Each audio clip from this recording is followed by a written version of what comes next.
គ្រោះថ្នាក់បំផុតពេលភាពឆ្លាតវៃធ្លាក់ទៅក្នុងដៃមនុស្សខ្វះសីលធម៌តើចំណេះដឹងអាចក្លាយជាអាវុធបំផ្លាញខ្លួនឯងដោយរបៀបណាផលកម្មដ៏គួរឲ្យសង្វេគនៃការយកចំណេះដឹងទៅប្រហារអ្នកដទៃហេតុអ្វីព្រះពុទ្ធទ្រង់ត្រាស់ថាចំណេះដឹងទម្លាយក្បាលជនពាលកំបិតឥតដងពេលចំណេះដឹងគ្មានសីលធម៌ដឹកមុខបញ្ញានិងសីលធម៌ហេតុអ្វីការអប់រំគុណធម៌សំខាន់ជាងភាពវៃឆ្លាតចម្រើនពលញាតិញោមទាំងអស់គ្នាថ្ងៃនេះអាត្មាភាពសូមលើកយកនៅព្រះគិថាធម្មបទទី72ក្នុងពេលវគ្គទី5ដែលជាវគ្គនិយាយជាប់ទាក់ទងនឹងរឿងជនពាលសម្រាប់ជាការសិក្សាស្វែងយល់របស់ពុទ្ធបរិស័ទប្រុសស្រីគ្រប់គ្នាផងតើចំណេះដឹងតែងតែនាំមកនូវសេចក្តីសុខនិងភាពរុងរឿងជានិច្ចដែរឬទេនៅក្នុងសង្គមមនុស្សការមានចំណេះដឹងនិងជំនាញគឺជារឿងដែលគេតែងតែឲ្យតម្លៃខ្ពស់បំផុតប៉ុន្តែតើអ្នកដឹងទេថាចំណេះដឹងដែលធ្លាក់ទៅក្នុងកណ្ដាប់ដៃរបស់បុគ្គលដែលខ្វះសីលធម៌អាចក្លាយជាអាវុធដ៏កាចសាហាវបំផុតដែលបំផ្លាញទាំងអ្នកដទៃនិងខ្លួនឯងនៅទីបំផុតព្រះសម្មាសម្ពុទ្ធទ្រង់បានត្រាស់សម្ដែងយ៉ាងច្បាស់អំពីបញ្ហានេះនៅក្នុងព្រះគិថាធម្មវត្តទី72ពេលវគ្គទី5ព្រះពុទ្ធសាសនាអប់រំយើងថាបញ្ញាចំណេះដឹងត្រូវតែដើរទន្ទឹមគ្នានឹងសីលធម៌ចំណេះវិជ្ជាដែលខ្វះសីលធម៌ជាឧបករណ៍សម្រាប់បំផ្លាញខ្លួនឯងការមានជំនាញទាបតែមានសីលធម៌ខ្ពស់ប្រសើរជាងមានភាពវៃឆ្លាតកម្រិតកំពូលតែគ្មានគុណធម៌ក្នុងខ្លួនទាល់តែសោះសូមចងចាំថាចំណេះដឹងត្រូវតែដើរទន្ទឹមគ្នានឹងសីលធម៌កំបិតទោះមុតយ៉ាងណាបើគ្មានដងសម្រាប់កាន់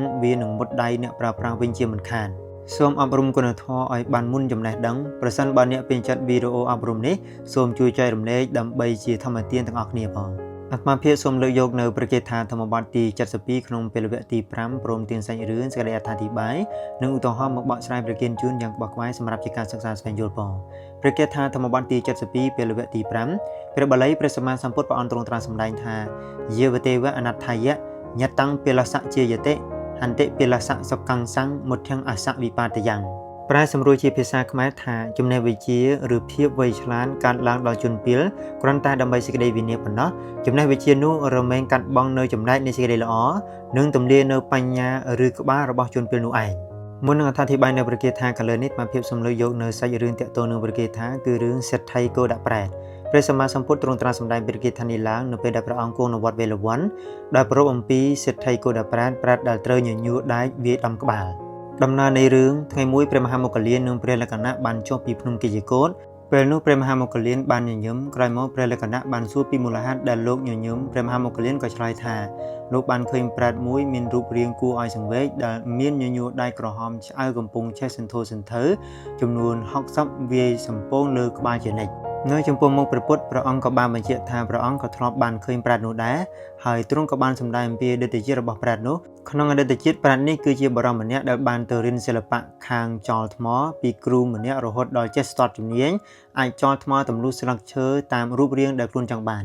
ថ្ងៃមួយពេលដើរត្រឡប់មកវិញបរិសនោះចង់លបងវិជ្ជាដែលខ្លួនទៅរៀនចេះគាត់បានឃើញព្រះបច្ចេកពុទ្ធប្រនាមសុនេតៈកំពុងនិមន្តបិណ្ឌបាតដោយគំនិតបាបនិងភាពល្ងងខ្លៅគាត់គិតថាអ្នកបួសនេះគ្មានសាច់ញាតិឯណាទេបើអញចោលថ្មសម្រាប់លបងវិជ្ជាក៏គ្មាននរណាមករកយុត្តិធម៌ឬចង់ពៀននឹងអញដែរគាត់ក៏បានចោលថ្មចំប្រហោងត្រចៀកព្រះបច្ចេកពុទ្ធបណ្ដាលឲ្យព្រះអង្គបរិនិព្វានដោយសារបាបកម្មដ៏ធ្ងន់ធ្ងរនេះបរិសនោះត្រូវធ្លាក់នៅរកទទួលរងទុក្ខវេទនារាប់សែនឆ្នាំដោយសេះសល់ផលកម្មក៏មកកើតជាសេដ្ឋីគោដាក់ប្រាតដែលមានញញូរវាយបំបែកក្បាលឥតឈប់ឈរនេះឯងក្រោយពីបញ្ចប់សាច់រឿងព្រះពុទ្ធក៏ទ្រង់ត្រាស់នៅព្រះគិថាទី72នេះឡើង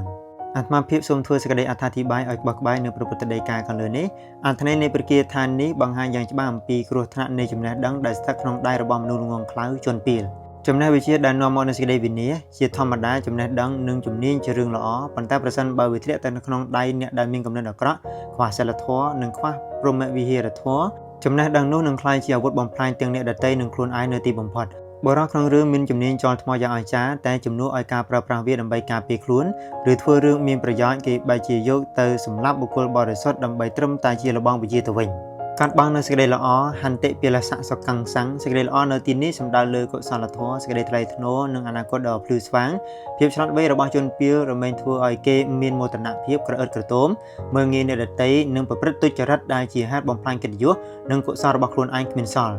ទម្លាយនៅបញ្ញាឬក្បាលក្នុងន័យធៀបវាទម្លាយបញ្ញាគឺធ្វើឲ្យគេងងឹតងងល់រកផ្លូវត្រូវមិនឃើញក្នុងន័យត្រង់ដូចជាក្នុងសាច់រឿងវាបាននាំឲ្យប្រាជ្ញនោះត្រូវញញូរវាបំបែកក្បាលរងទុក្ខវេទនាដូច្នេះចំណេះវិជ្ជាដែលគ្មានសីលធម៌ជាកំបិតមុខពីរដែលកាត់កខ្លួនឯងវិញជានិច្ចអាត្មាភាពសូមលើកយកឧទាហរណ៍ជាក់ស្ដែងក្នុងសង្គមបច្ចុប្បន្នដើម្បីឲ្យកាន់តែងាយយល់អាត្មាភាពសូមលើកយកឧទាហរណ៍មួយចំនួនក្នុងសម័យកាលបច្ចុប្បន្នដែលឆ្លុះបញ្ចាំងពីអត្ថន័យព្រះគិថានេះផង អ អ្នកបច្ចេកវិទ្យា hacker យុវជនម្នាក់ជានិស្សិតផ្នែកព័ត៌មានវិទ្យាដូចឆ្នាំម្នាក់មានជំនាញកុំព្យូទ័រខ្លាំងពូកែប៉ុន្តែដោយភាពងងខ្លៅជាជនពាលជំនួសឲ្យការប្រើប្រាស់ជំនាញនេះដើម្បីបង្កើនកម្មវិធីមានប្រយោជន៍គេបែរជាបង្កើតមេរោគ virus លួចចូលក្នុងប្រព័ន្ធធនាគារដើម្បីលួចប្រាក់អ្នកដទៃទីបំផុតគេត្រូវប៉ូលីសចាប់ខ្លួនជាប់ពន្ធនាគារខូចអនាគតជំនាញរបស់គេនាំមកត្រឹមតែសេចក្តីវិនិច្ឆ័យដល់ខ្លួនឯងអ្នកមានវោហារស័ព្ទល្អ scammer បុគ្គលម្នាក់រៀនចេះពីចិត្តសាស្ត្រមនុស្សនិងមានសិល្បៈនៃការនិយាយបានយ៉ាងល្អ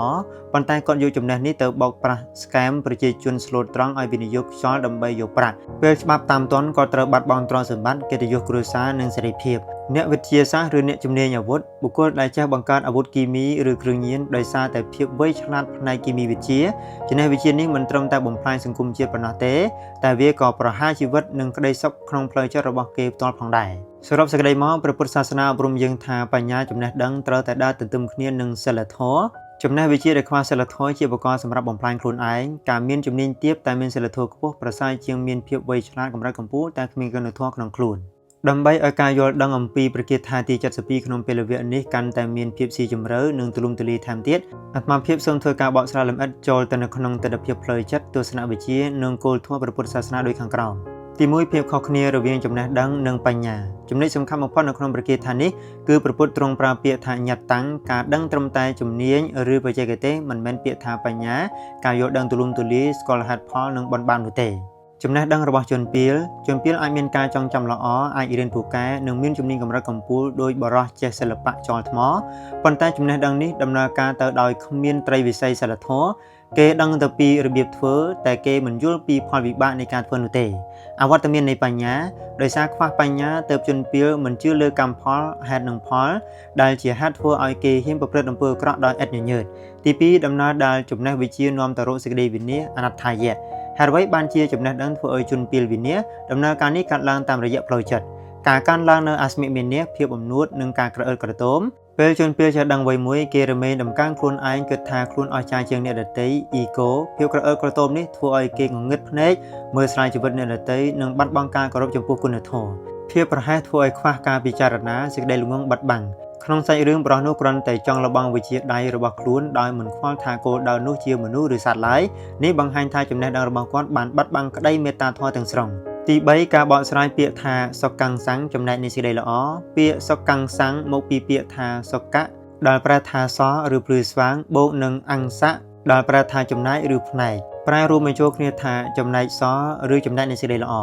មនុស្សគ្រប់រូបទោះជាអាក្រក់យ៉ាងណាក៏រមែងមានចំណែកនៃសេចក្តីល្អកុសលធម៌ឬអនាគតដ៏ភ្លឺស្វាងខ្លះៗដែរនៅក្នុងខ្លួនប៉ុន្តែនៅពេលដែលចំណេះដឹងខ្វះសិលធម៌ចូលមកដល់វាប្រៀបបីដូចជាភ្លើងដែលដុតបំផ្លាញចំណែកនៃធម៌សនេះចោលគ្មានសល់វាបំផ្លាញទាំងកេរ្តិ៍ឈ្មោះកិត្តិយសនិងឱកាសក្នុងការសាងកុសលក្នុងជាតិនេះព្រមទាំងនាំសេចក្តីទុក្ខទៅកាន់បរលោកដោយការធ្លាក់នរកនិងការកាត់ជាប្រែតទី4ការបកស្រាយពាក្យមុតធៀងទំលាយនៅក្បាលឬបញ្ញាពាក្យថាមុតធៀងប្រែថាក្បាលឬកំពូលក្នុងន័យត្រង់សំដៅលើការទទួលរងកម្មផលផ្ទាល់ខ្លួនដូចជាសេដ្ឋីកុដប្រាតដែលត្រូវញញួរដៃក្រហមឆ្អៅចំនួន60វាយសំពងលើក្បាលបែកខ្ទេចទីជានិច្ចនេះគឺជាផលនៃការដែលយកចំណេះដឹងទៅប្រហារអ្នកដទៃ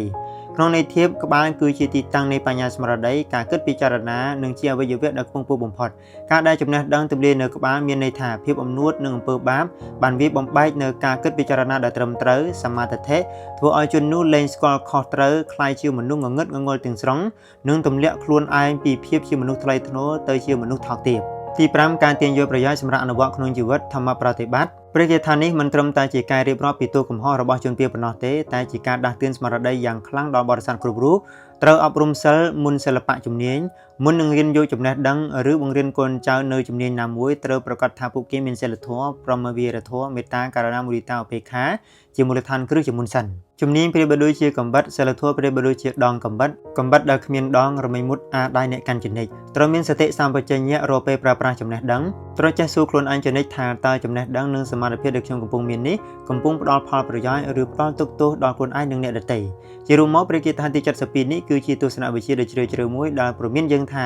ការអប់រំដែលគ្មានគុណធម៌គឺជាការផលិតនៅអាវុធសម្រាប់ការបំផ្លិចបំផ្លាញភាពវៃឆ្លាតពិតប្រាកដបញ្ញាគឺត្រូវតែដើរទន្ទឹមគ្នានឹងការមិនបៀតបៀនជានិច្ច ការសិក្សាអំពីព្រះគាថាធម្មបទទី72ព្រមទាំងសាច់រឿងនិទានសេដ្ឋីគោដប្រាតនេះផ្ដល់នូវអត្ថប្រយោជន៍យ៉ាងជ្រាលជ្រៅទាំងក្នុងផ្នែកទស្សនវិជ្ជាជីវិតការអភិវឌ្ឍខ្លួននិងការរស់នៅក្នុងសង្គមខាងក្រោមនេះគឺជាអត្ថប្រយោជន៍សំខាន់ៗដែលយើងអាចទាញយកបានពីការសិក្សានេះទី1ការយល់ដឹងពីតម្លៃនៃចំណេះដឹងផ្អែកលើសិលធម៌អត្ថប្រយោជន៍ជួយដាស់តឿនយើងឲ្យយល់ថាការមានត្រឹមតែជំនាញឬបច្ចេកទេសគឺមិនទាន់គ្រប់គ្រាន់នោះទេវាទាមទារឲ្យមានគុណធម៌និងសិលធម៌ជាអ្នកដឹកនាំផ្លូវជានិច្ចការអនុវត្តនៅពេលយើងរៀនជំនាញអ្វីមួយថ្មីយើងនឹងចេះភ្ជាប់វាទៅនឹងមេត្តាធម៌ដោយមិនយកវិជ្ជាជីវៈទៅនោះទៅកេងប្រវ័ញ្ចឬធ្វើបាបអ្នកដទៃឡើយ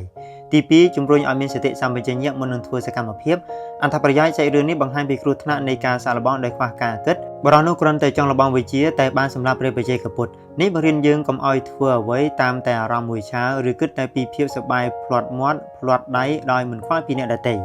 ការអនុវត្តបណ្ដោះទម្លាប់គិតគូរឲ្យបានដិតល្អន់អំពីហេតុនិងផលមុនសម្រេចចិត្តធ្វើសកម្មភាពអ្វីមួយទោះតូចក្តីឬធំក្តីទី3ការកាត់បន្ថយអំនួតនិងភាពក្រអឺក្រទមអត្ថប្រយោជន៍ធម្មជាតិរបស់មនុស្សនៅពេលចេះដឹងលើសគេឬមានជំនាញពិសេសរមែងងាយនឹងធ្លាក់ចូលទៅនៅក្នុងអំនួតអស្មិមាននាមើលងាយអ្នកដទៃព្រះគាថានេះបញ្ជាក់ថាអំនួតនេះហើយដែលទម្លាយក្បាលបញ្ញាខ្លួនឯងវិញការអនុវត្តជួយឲ្យយើងចេះដាក់ខ្លួនទោះបីជាយើងរៀនបានខ្ពង់ខ្ពស់ឬពូកែយ៉ាងណាក៏ដោយក៏នៅតែរក្សាភាពរុំទុំនិងគោរពចំពោះមនុស្សជុំវិញខ្លួន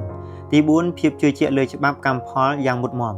អត្ថប្រយោជន៍រឿងសេដ្ឋីគោដប្រាណគឺជាឧទាហរណ៍ដ៏រស់រវើកនៃច្បាប់កម្មផលធ្វើល្អបានល្អធ្វើអាក្រក់បានអាក្រក់ទោះបីជាបរិសុទ្ធនោះគិតថាគ្មាននរណាឃើញឬព្រះបច្ចេកពុទ្ធគ្មានសាច់ញាតិសន្តានមកសងសឹកក៏ច្បាប់នៃកម្មនៅតែតាមផ្ដន់ទាទោសគាត់ជានិច្ចការអនុវត្តធ្វើឲ្យយើងមានសេចក្តីកោតខ្លាចចំពោះអំពើបាបទោះនៅក្នុងទីកំបាំងក្តីនិងមានកម្លាំងចិត្តក្នុងការសាងសេចក្តីល្អជានិច្ចទី5ការចូលរួមចំណែកកសាងសង្គមប្រកបដោយសន្តិភាពអត្ថប្រយោជន៍ប្រសិនបើសង្គមមួយពោរពេញទៅដោយអ្នកចេះដឹងដែលខ្វះសីលធម៌សង្គមនោះនឹងពោរពេញដោយការឆបោកការជិះជាន់និងសង្គ្រាមដោយអត្ថន័យដែលថាចំណេះដឹងកាត់ឡើងដោយជនពាលដើម្បីតែសេចក្តីវិនាសការអនុវត្តជាសារអប់រំដល់ឪពុកម្ដាយគ្រូបង្រៀននិងស្ថាប័នអប់រំឲ្យយកចិត្តទុកដាក់លើការបណ្ដុះបណ្ដាលចរិយាធម៌ឲ្យបានទន្ទឹមគ្នានឹងចំណេះវិជ្ជាដើម្បីបង្កើតទុនធានមនុស្សដែលជាពលរដ្ឋល្អសរុបសេចក្តីមកការសិក្សាព្រះគាថានេះគឺជាការចាក់វ៉ាក់សាំងការពារផ្លូវចិត្តមិនឲ្យយើងយកចំណេះដឹងទៅធ្វើជាអាវុធប្រហារខ្លួនឯងនិងអ្នកដទៃឡើយបងអញ្ចឹងអាត្មាភាពព្រះភិក្ខុសន្តិធម្មទេពចន្ទសរិនសូមលើកយកនៅប្រធានបទជាប់ទាក់ទងនឹងព្រះគាថាធម្មបទទី72មានប្រមាណប៉ុណ្ណេះអាត្មាភាពព្រះភិក្ខុសន្តិធម្មទេពចន្ទសរិនសូមលើកបុណ្យកុសលទាំងអស់ប្រគេនព្រះករុណាព្រះគុណម្ចាស់គ្រប់ព្រះអង្គនិងចែកជូនដល់ញាតិញោមប្រុសស្រីគ្រប់គ្នាសូមបានជាបនិស្ស័យនៃការរួចបរិញ្ញចាក់ទូគ្រប់ព្រះអង្គគ្រប់គ្នាប៉ុណ្ណាអនុមោទនា